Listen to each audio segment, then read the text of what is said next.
Welcome to DevOps UK. It's the second day, I think. I kind of lost track of time a little bit. So my name is Chris. I work for a tiny little company that you might know. And the most important question of every conference I'm going to, and especially this one as well, is who has a Twitter account? That's pretty good. Who's using it? Not bad. So if you're going to tweet about this conference, and I encourage you to do so, tweet about the sessions you like, tweet about my session. If you tweet about my session, add the hashtag TwitterVM team, because Twitter actually has a small VM team. And it's not that small anymore. We used to be only like 4 or 5 people, but now we are 8. And so we have 3 GC engineers, and they're constantly busy dealing with all the GC issues that everyone has, and everyone does. I'm a compiler engineer. I do the compiler work. I do the fun stuff. Then we have another guy. He's helping me out with compiler work, working specifically on compiler optimizations for Scala. Then we have other people working on some infrastructure stuff, releases that we have to do, and the thing called Autotune, which is basically what I'm talking about today. So tweet about all this and all about the cool stuff you see at DevOps and so on. I always step on this thing. That's not good. So if you don't know me, this is me. I'm working on JVMs for a very long time. So over 14 years now. And these 14 years, I was working like almost all the time on JIT compilers. I used to work at Sun and Oracle in the Hotspot compiler team. So most of my time, I was working on C2. So I'm going to ask you a bunch of questions just to understand what do you know. People know what a JVM is. Yes? People know what Hotspot is, the JVM of OpenJDK. Good. Who knows what C1 and C2 are? All right. So Hotspot, okay. Who knows what a JIT compiler is? Well, okay, that's pretty good. So JIT compiler, just for the people who don't know, it compiles Java bytecode to native code in the JVM while you run your application. It's different than to an AOT compiler, ahead of time compiler like GCC, where you compile something before you run it into an executable. We compile it while we run. And so Hotspot has 2 JIT compilers. One is called C1, or client compiler, and the other one is called C2, or server compiler. You might have heard client and server before. You might have used -client years and years ago. Don't do that anymore because you don't need it. So there are 2 compilers. The purpose of C1, it's a high throughput compiler. So the purpose of C1 is to get away from interpreting Java bytecode to run on native code as quickly as possible, because interpretation is really slow. But C1 doesn't do a lot of optimizations. And then C2, the top tier compiler, produces peak performance code. So it does all the fancy optimizations that you can do. It does a lot of inlining, does escape analysis, does loop unrolling, auto-vectorization, all that stuff, right? So these are C1 and C2. These 3 chips are the biggest project I've worked on during my time at Sun and Oracle. So chip JSR 292, Invoke Dynamic. You might have heard it. You might have used it. If you're using Lambda in the Java language, you are actually under the hood using Invoke Dynamic. So we implemented this. There were 2 implementations. The first one was a lot of handwritten assembly code in the JVM.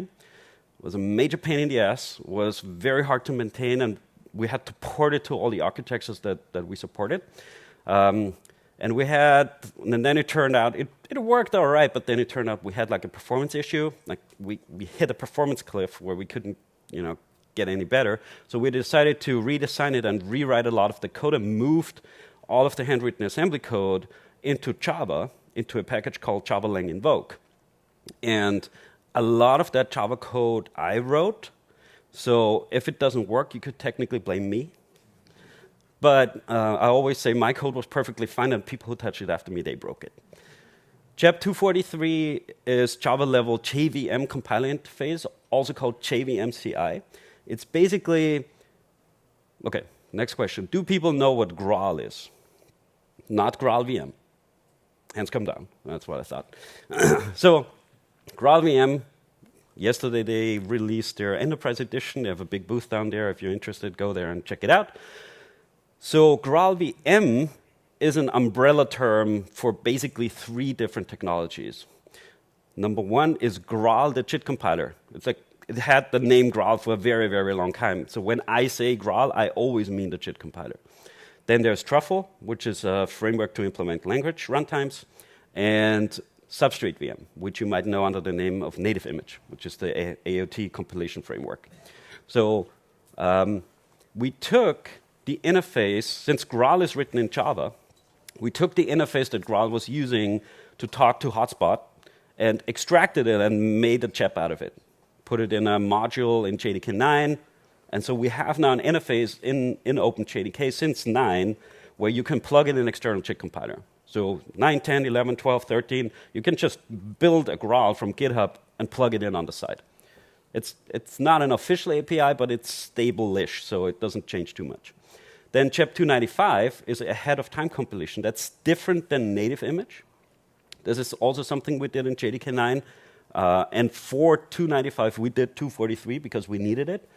Because CHEP 295 is basically a small command line utility where you pass in class files or jar files, and then it takes all the methods in there, sends it off to Graal. Graal compiles it, and it spits out a shared library at the other end. And Hotspot can pick up that shared library.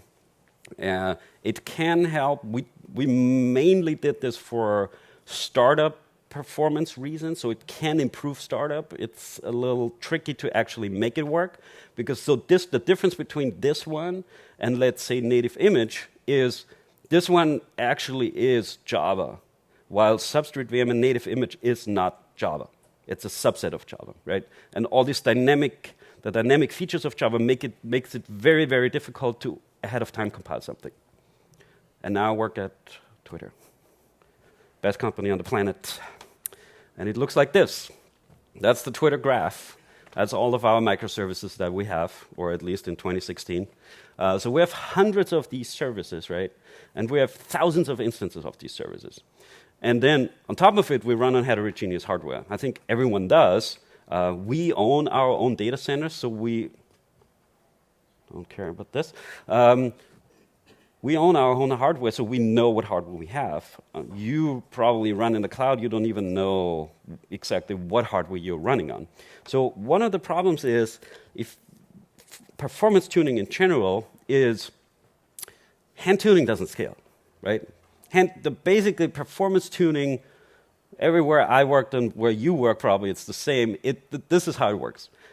Someone at some point in time is upset with the performance and then tunes it. That happens every 3 years, 5 years, never. So that's the problem. And you can only tune a few parameters manually. It's very time-consuming, labor-intense, error-prone. You can make mistakes. The last point is the most important one. Upgrades make optimality fleeting. So you tune your code today, but we all live in an agile world, and we deploy 100 times a day because it's so hip to do. And so the code changes all the time, right? If you tune today, the code tomorrow is different. And especially a week later, a month later, a year later. It's very, very different to what you tuned. So many services operate below optimality. And that's certainly true for the services at Twitter. We're not different. We're in the same boat. So performance tuning, in general, this kind of theoretical part of my talk is what you want to do is you have a function defined over domain X, and then you want to find a configuration to maximize F, whatever F is, right? F could be, throughput, or reduce latency, or reduce CPU utilization. That's something I'm interested in, and we're going to see this later. So you want to maximize F, and it's always constrained to a predicate, right? The number one most important predicate is it has to work, right? And we will see that later. You can tune too far, and then it doesn't work anymore. And that actually happened to us. So performance tuning. This is basically what it looks like. So you pick a parameter, and then you run it on your system. You measure whatever you want to measure. You get the result, and then a performance engineer, a human, has to look at this number and say, okay, this was better or worse than before. This is ridiculous. That performance engineer costs a lot of money. Maybe we could get a monkey to do it, I don't know. But what we really want to do is to have like a black box there. I don't even care what this is. It could be anything, right? It just has to tell me what to do next. Was it better or was it not? Which value for the parameter I chose should I try next? And for this black box thing, we're using something called Bayesian optimization, which is a machine learning technique. I'm not sure if people know it. It's a method to learn potentially noisy objective functions, right? So it's iteratively efficiently. That's important because we want to run multiple, runs iteratively to find out the optima of our function, and efficiently, because at some point we need an answer soonish, right? I mean, code is not changing. What I said earlier, sure, code is changing, but it's not changing dramatically from one day to the other. But still, we would like to have a result pretty soon, because otherwise, the code is changing all the time. Finds new optima in a few iterations, same thing. Works well with nonlinear multimodal high-dimensional functions. That's the important one, because the JVM has hundreds of parameters you could tune. So someone asked me, after my talk, he said, could I tune my database? Yeah, of course you can, right? You can tune anything that has parameters. You can tune your Minecraft if you want, if it runs better. I don't care. Something. You can tune something. So if you want to know more about this Bayesian optimization thing, my colleague Romke, he's the expert. He has a very soothing voice, so you can listen to his YouTube talks. They're much better than mine.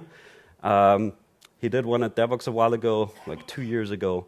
And you can see the slides he has with the blue areas and the dots and stuff. All I did was I stole his slides, right? That's all I did. I could play his YouTube video as well, but audio is always a problem, right? So I just stole it. And so I give you a rough introduction in how Bayesian optimization works, so that I'm really not an expert in this. So if you know Bayesian optimizations, don't ask any questions. This is just for you to better understand later all the results that we are seeing, all the graphs and data that we're seeing. Okay, so we pick a parameter, and it goes from -6 to 6. That's the value range. And then y-axis is performance, higher is better, and the 3 points here are actual evaluation runs with actual results. These are real data points. The real performance curve looks like this, which we don't know, obviously, right? And the points are on the curve, obviously, because otherwise it would be stupid. And this is what Bayesian optimization thinks the curve looks like, right? And then the blue area above and below the curve is the certainty of the Bayesian optimization, how correct the result is. You see where we actually had points, it's 0, because we know, yes, that's a real result. And then overlaid again is the actual curve, so it looks very different, but that doesn't matter. And then we put in what it does, it puts in a line at your best result. And the blue area above the red line, the more it is the expected improvement at the bottom. So the more blue you have, the higher the point is in the expected improvement curve at the bottom. Make sense? Okay. So then, what it does is, it picks the point with the best expected improvement and tells you, okay, that's the next value you should try. And so we run an evaluation with this one, and we get that result. And then we take that one, we get that result. And then one on the left, this one, and then this one. And we've exploited this space here, and then we know the curve, what it looks like, right? And then we hop over to the right, we pick this one. Oh yeah, that was bad. So we picked the one on the very left, also bad result. And then this one over here, that was very good. So we do the left and the right, and that's it.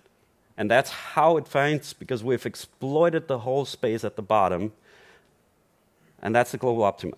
That's what Bayesian optimization does. That's really all it does. And that's all we have to do, right? We run our evaluations, we get results, it tells us what to try next, and we find the optimum. So we like Bayesian optimization because it's non-parametric, robust, extensible, but this is the important one, battle-tested on many types of real-world high-impact problems. Because we need this to work, right? We cannot just use anything. We want a real result that we can actually trust on. This whole Autotune thing, is that the next slide actually? No, not really. This whole Autotune thing is still very experimental in that stage. So we are right now. I have to start an Autotune experiment manually, right? But our goal is, and that will take a while because it's certainly, as you can guess, not a top priority right now. But our goal is to always have this on in production. The services, the hundreds of services we have, they should auto-tune themselves all the time, right? And then we need this to work, right? Because I don't know all the services. I cannot know all the services, how they behave. So we need to trust what we are using. Good. This is the fun part. Experiments. That's about numbers and data. So Autotune, what is it? It's a Bayesian optimization as a service. That's one part of it. I call it a BOAS. Please make that trending, like hashtag BOAS. Thank you very much. It's a thing called WetLab. We acquired a company a few years ago called WetLab, and WetLab is an enhancement of something called Spearmint, which is a Bayesian optimization framework, and Spearmint is still open source. So WetLab, unfortunately, we can't open source. There's some IP stuff happening. But if we ever open source the Autotune part, someone could make it work with Spearmint, and then you could run the same stuff. Autotune itself is really only just a driver to run experiments. That's really all it does. So basically, we run in Aurora on Mesos, for example, whatever. But you could make it work with Docker or Kubernetes. It doesn't work. The only thing it needs to do is it needs to be able to start and stop evaluation runs and talk to the Bayesian optimization thing with which values to try next. That's all Autotune really is. But as you can guess, it sounds easy, but it's not. Because if you want to run it in production, you have to make everything work and blah, blah, blah, and proxies and data center security and so on. But it kind of works. Okay, that's what it is. Very simple. What is Graal? I kind of asked you this already, so who knows what a JIT compiler is? Yeah, all hands should go up. I explained it to you earlier. So actively developed by Oracle Labs. They're down there at the booth. There's an official OpenJDK project for it, but most of the work is done on GitHub. It uses JVM CI, as I said earlier, and it's written in Java. It's not important that it's written in Java for this talk, but if you are interested in running stuff on Graal, I think today I almost have to say depending on which JDK you're running. If you're using, let's say, OpenJDK, the fact that it's written in Java actually matters because it means there's something involved called bootstrapping because it's written in Java and it's not AOT compiled, so it kind of has to compile itself. Oracle Labs and Oracle, the platform group, they're actually working on something called libgraal, which is a project where they use Substrate VM to AOT compile Graal. And then all these things would fall away. But if today, and the way we run it, Graal, if it compiles methods, it needs to allocate memory, right? And since it's written in Java, it allocates that memory in the Java heap. Compared to C1 and C2, which are written in C++, they allocate it on the malloc native heap. So there are different properties to the two compilers. And if you want to run something, you should know about this. It's not a problem. I'm just saying you should know about it. And if you want to know about it, watch this talk of mine where I explain all these things. Good. So which parameters did I tune? These three. One is called trivial inlining size, and it has a default value of 10. And what it means is 10 nodes in the compiler graph. So a compiler, when it compiles a method, it parses it into a graph, right? And if that graph has less than 10 nodes, we deem it as trivial and we inline it anyway, because it's a very small method. Then we have something called maximum inlining size, which is basically the other end of the spectrum. If it's more than 300 nodes, we don't inline it. And then we have something called small compiled low-level graph size. It's also 300. It's similar to the second one. It's just many compilers in Graal as well, they have a high-level graph representation and a low-level representation. The difference is the one is high and the other one is low. That's how I explain things, so I hope you understand. So no, the high one is closer to the source code, right? In our case, the source code is Java bytecode. And the low-level representation in a compiler is usually very close to actual machine instructions. That's the difference. Okay, so these three, they are all inlining-related parameters. So The reason why I picked these is inlining is the mother of all optimizations. So inlining enables a lot of other optimizations because what it does, it opens up the compilation unit. It broadens the view of our world that we have. If we inline more methods, we see more of it. And then we can apply other optimizations much better, like escape analysis. And this is also something where inlining plus escape analysis is where we gain the most. So, I gave a talk, and I still do it. It's called Twitter's Quest for Holy Grail Runtime. It's basically the story of me working the first year at Twitter, and basically I talk about how we started running microservices on Graal, what our issues were, which bugs we found. I talk about all the bugs. I explain them. There are not many. And one thing I did was, so certainly, well, not certainly, you might have seen this talk, but we save a lot of CPU by running on Graal instead of C2. And one thing I did is, while I was preparing this talk, was exactly what I said you shouldn't be doing earlier. I hand-tuned it. Stupid, but I did. Because I wanted to know if I can actually get more performance out of it if I hand-tune it a little bit. So these are just 2 slides from this talk. It's a little convoluted because I was testing a lot, and you can see actually JDK 9 in there, because at that point in time, we all thought JDK 9 would be the next Java release. It's the Java release no one ever used, right? So this is PS scavenge cycles for the tweet service. So it's GC cycles. And blue, red is C2, and then the orange and green is Graal. And we just reduce, by only using Graal instead of C2, GC cycles by 4.2% in high-load situations, which might not seem a lot, but it is actually. Because remember, we're still doing the same amount of work.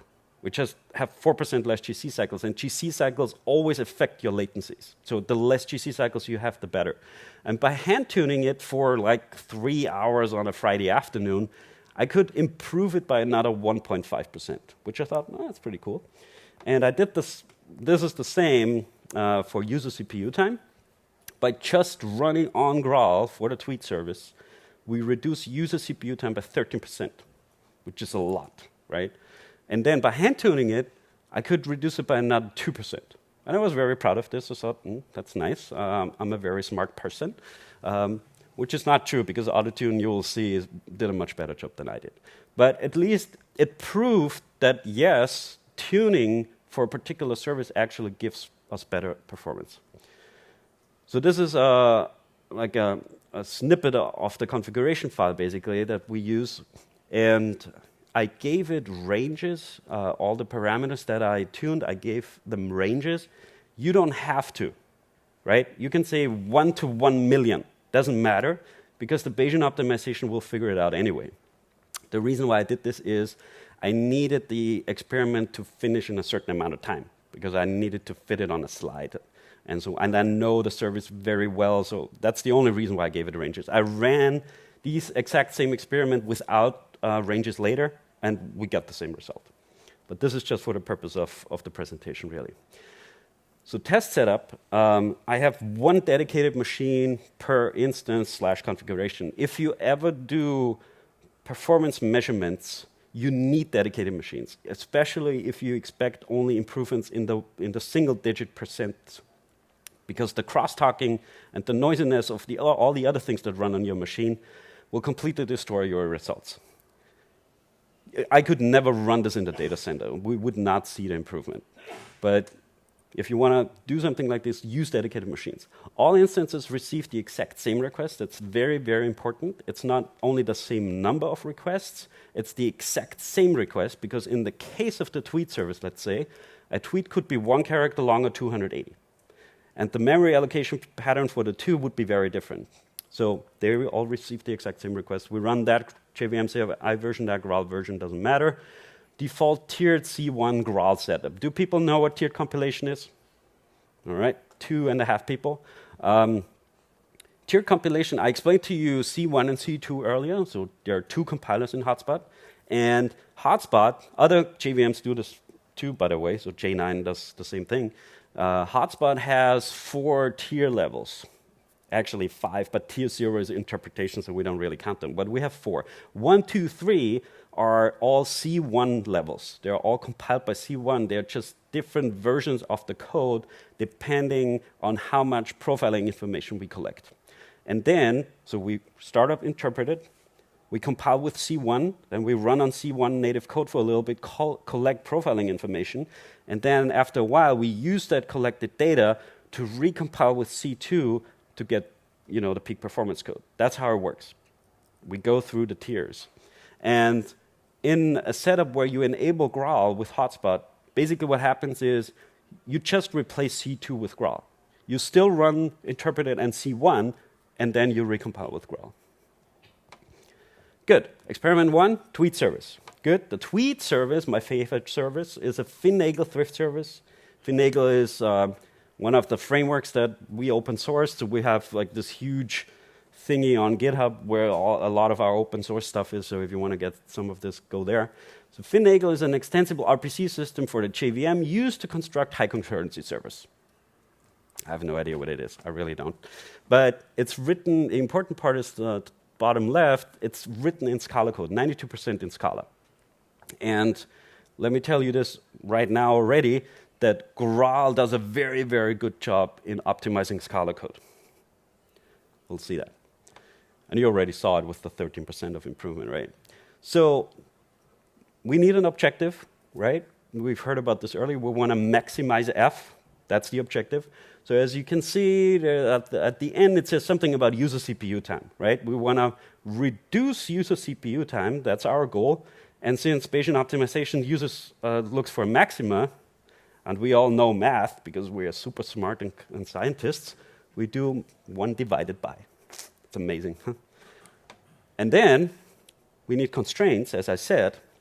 I only used 1 constraint for these runs. What we really want is all the constraints that the service owners use to see if the service is still okay, right? They have some metrics, whatever they look at, to make sure that the service still runs fine.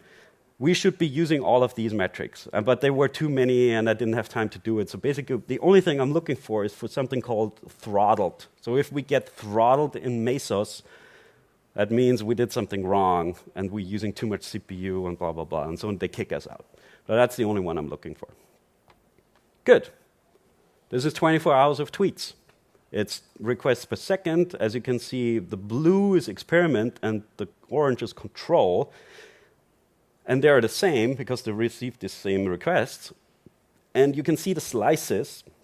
These are 30-minute evaluation runs. So every 30 minutes, I restart the service with a new value from the Bayesian optimization. And I only do 30-minute runs because I know the service really well. I know the service is up in less than 30 minutes. It's at a stable state. Everything is being compiled and so on and so on. And I wanted this to finish in like 24 hours, so I have something to present to you. If we would do this, as I said earlier, always on in production, these would certainly be longer, right? Because A, why not? And B, we don't know all services so well. I'm not exactly sure what the right length would be. I don't even know how long an experiment should be. A week, a month, 3 months? It's hard to say. I think it's something that we have to figure out, depending also how quickly does code change, because maybe it doesn't change that much in a month, so it doesn't make sense to do it every 2 weeks or something. We'd have to figure it out. But for this one, 30-minute evaluation runs. And this is the outcome, user CPU time. That's what it looks like. You see the spikes when we restart. That's all the JIT compilations that are happening, that they spike up. And then every time the blue line is above the orange one, that's an improvement. No, below. Sorry, below. It's user CPU time. It needs to be below. Yes, when it's below, then it's better. That's the result of Autotune. That's what you get when it's done. You basically get a table, and then you see it's sorted by objective, and the result is 1.0838. That means we reduced user CPU time by 8.4%, which is amazing, right? You remember, I got 2, and I was very proud of that, so 8. And then we have an 8.1, a 6.4, 6.4-ish, and a 5.8. So if we say like the first two, maybe they're outliers, then we could get maybe a 6% improvement in the real world, which would be amazing, right? Then on the right side, you see the actual values for the flags that we had. And then, the bottom of the table looks like this. And you can see that actually 3 of the evaluations violated the constraint. So we tuned it too far. It didn't work anymore. It could be anything. It either like didn't accept requests, or it took too long to come up, or whatever it was. It just didn't work. And one was still running while I shut down the experiment. Then we can also look, as you can see, at the charts of the values, the results. This is trivial inlining size. So take this with a little bit of grain of salt, because every data point in this chart depends on 2 other values that are not the same, right? Because we're exploring a 3-dimensional space, it's very difficult to visualize that on a slide. And if we had 4 or 5 parameters, it's impossible to visualize. But it gives us an idea what is going on. So if you squint a little bit, you could see that it's actually progressing up a little bit. The higher we get, the more we inline, the better the performance gets. The default value for this one is 10. That's where we started. As you can see, it probably should be around the 21, 22, something like this. And the best one we found was actually 21. This is maximum inlining size. It's kind of flattish. Doesn't really change that much. We have 2 up here that might be outliers, they might not, because again, remember, they depend on 2 other values, and maybe just these configurations were very good. It's hard to say. And this one, you don't really have to squint to see what's going on. This is the small compared low-level graph size one. Default value was 300. As you can see, if we go below 300, it certainly gets worse. And the result or the value should be around the 600 number. So much more than the default is, right? Twice as much for this service. Good. Then, what I did then was I took the best result of the Autotune run and ran a verification experiment. So I ran it for 24 hours to see. I actually ran it longer than 24, but it took a 24-hour window to see what's the real world improvement that we're getting. So we're comparing C2, Graal, and Autotune. Graal is just Graal with the default values, and Autotune, Graal with the result we got from Autotune. Okay, so this is, again, GC cycles. And in this particular run, we could reduce GC cycles by just running on Graal instead of C2 by 3.4%, which is nice. I take it. Then this is Autotune. And as you can see, it's about the same again. So we doubled the improvement to an almost 7% improvement. If we can reduce GC cycles by 7%, I'm very, very happy about this. This is the same data, just visualized differently. Maybe some people can understand these better. It's basically how much bytes do we allocate per tweet. You can see it's pretty flat over the day, just fluctuates a little bit because tweet lengths are different. Again, pretty much the same improvement, 3.5, and then Autotune like this, 3.47. This is user CPU time. In this particular run, it was like a 12% improvement by just running on Graal. And believe me, for the tweet service, which is one of our biggest services that we have, including the social graph service, which you'll see later, and the user service, these are kind of the biggest ones we have. Reducing CPU by 12% saves us a lot of money. It's a lot. It's way more than they pay me. And I was actually asking if I could get like part of that money, and they said, no, I don't.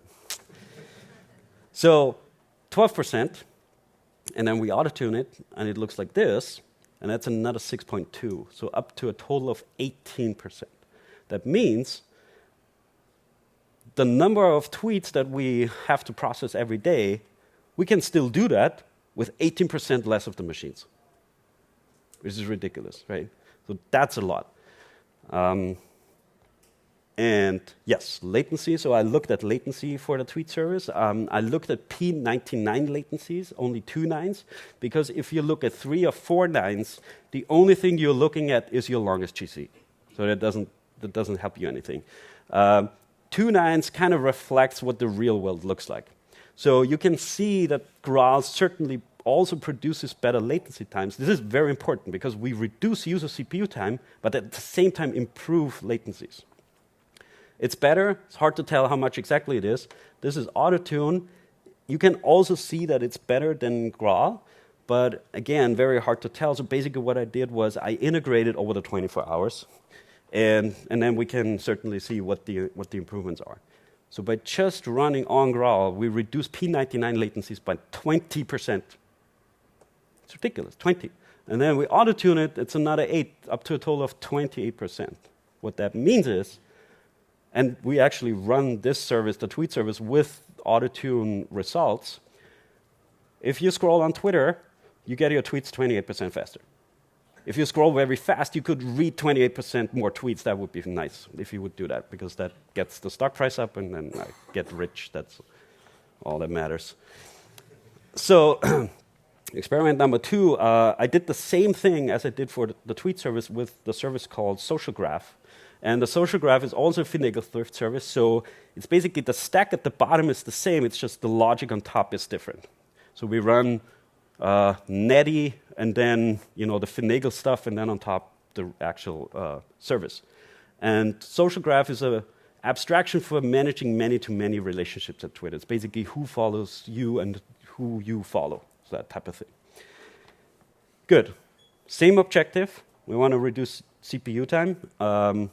Same constraint. Let's not get throttled, because then something's wrong. And that's the run. It looks different than the other one because it's a different day, October 17th in that case. Again, blue experiment, orange control, 30-minute evaluation runs, exactly the same thing. Again, I know this service really well, so that's why I did it. That's the result. We can certainly see blue is below orange a few times, and here are the actual results. So again, sorted by objective, 7.59. Which is 7.6% improvement. That's great. Then the second one is 7.6, and then we have a 7.2, 6.8, 6.4. So yeah, maybe we get between 6 and 7% improvement. That would be nice. The bottom of the table looks like this. In this particular case, one evaluation violated the constraint. Don't ask me about the 3 that are running. It's a bug. And the charts look like that. So looks very similar to the tweet service. With this one, the best one we had is, I think, 23, as I can see here. So this guy. This one, there's a slight tendency up, as you can see. The best one we found is roughly around the 400. Again, it's hard to say. It might be an outlier, might be not. But remember, we don't care, really, if this is an outlier or not. We don't really care, because if the result actually gives us the improvement, and we never look at this, right? It's just we look at it now because I've talked about it, but if you would run this always on in production, you would never look at this data. You would only get the best result you can get. And this one is not as obvious as for the tweet service, but it's also going up. The important one for this chart is I gave it ranges, as you remember, and the best result is like 649. So, and it goes to 650. So in this one, I might have not picked the right range. So if I gave it like 1 to 1,000, for example, we might get a better result, really. And again, verification run. So we see what we really get for the social graph one. Social graph is using CMS. So we're looking at parallel news cycles here. And the reduction when we use Graal instead of C2 in cycles here is only 1.6%, and that depends on the logic, right? Social graph has a different memory allocation pattern than the tweet service, and we can only reduce that much because it still has to do its work. It needs to allocate memory and so on. So 1.6, if we auto-tune it, as you can already see, we can actually tune it more than we get by default. So it's like we can get double of what we get by default. So it's up to a 5% improvement. Nice if you get 1.6 if you move over to Graal, sure. But you're throwing out a lot of money out of the window if you're not tuning it. And that's kind of what I'm trying to say here. No one of us is really tuning, so we throw away a lot of money. User CPU time, for the social graph, it's only 5.5. It's kind of... So when you watch my Twitter's quest for Holy Grail runtime, what I tried to figure out was how much improvement do we get from inlining and how much do we get from escape analysis. And we reduced GC cycles by 1.6%, and for the tweet services was like 4 something. So kind of half-ish. And this is also about half of the improvement in percent of user CPU time we got from the tweet service. So they kind of go hand in hand. If we can't reduce, if we can't get rid of object allocations as much, we also save less CPU. Because object allocations are expensive. They're certainly more expensive even later when you have to collect the garbage. So the more we can reduce, the more escape analysis works better, the more we reduce user CPU. So 5.5. Then this is Autotune, another 7.8, which is again more than what we get by default, up to a total of 13. That's great, I love it. Some people might notice, and I don't have an answer, the improvement of Graal over C2 is the same with low load and high loads, but the improvement with Autotune is more on in a high load situation than in a low load.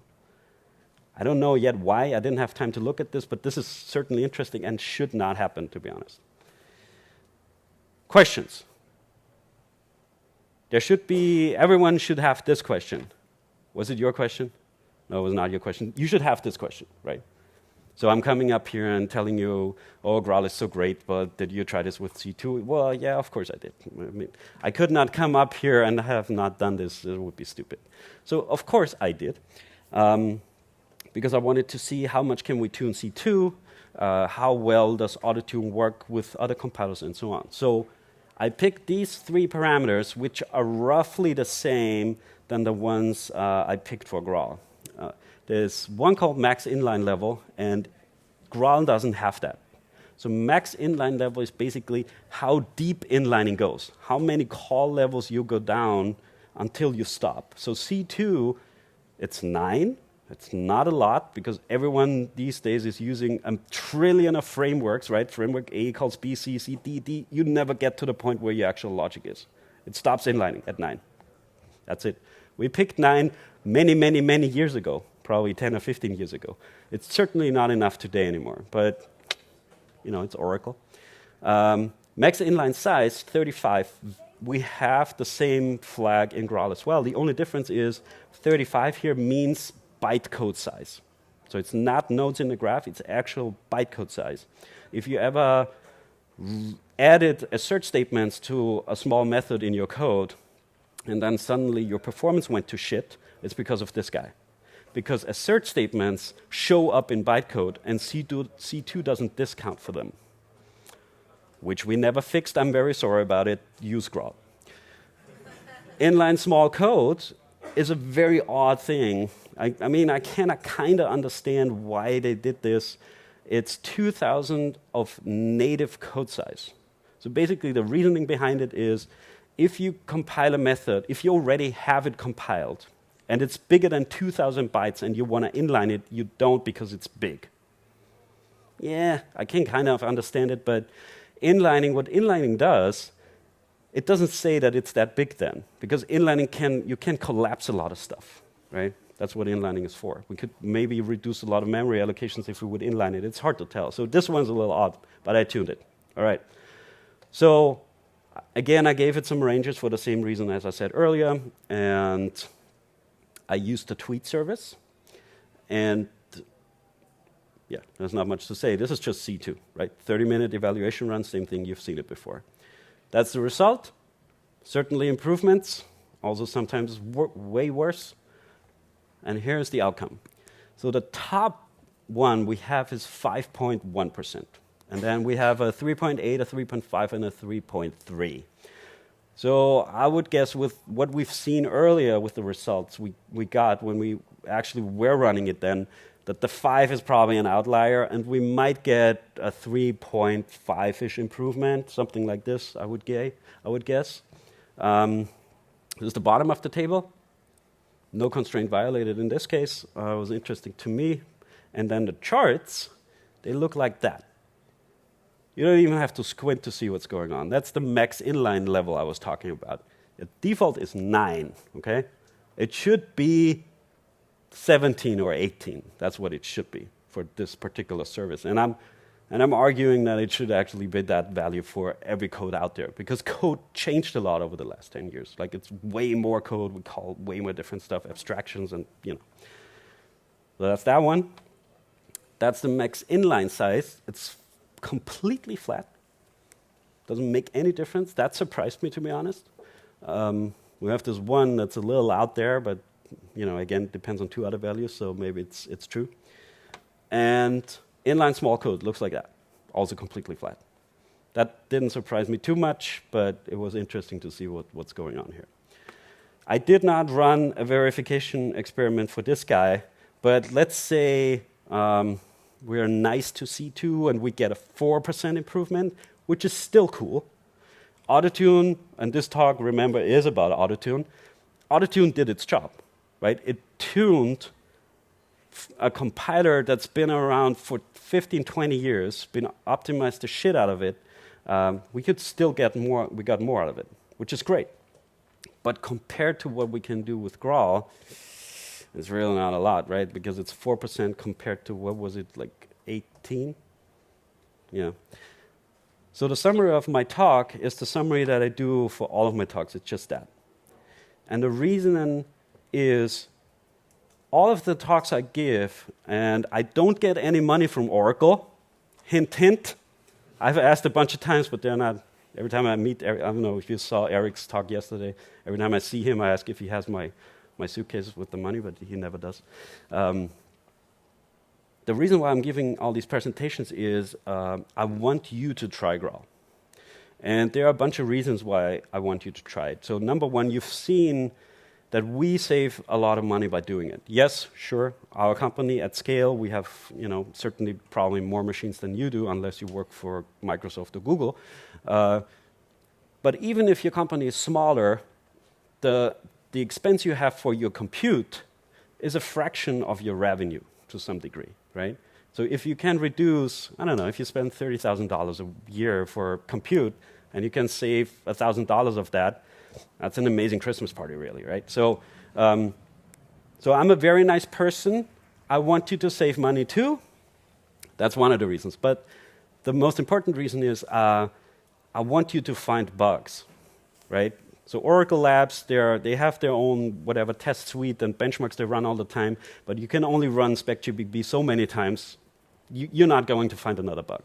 We found bugs, like I think 4, if I remember correctly, when we started running our microservices on Graal, but that was 2 years ago. In the last 2 years, we haven't found a single problem. It never crashed.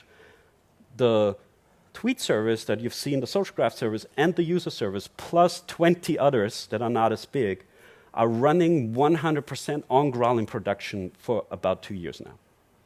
Have you lost a tweet? I didn't.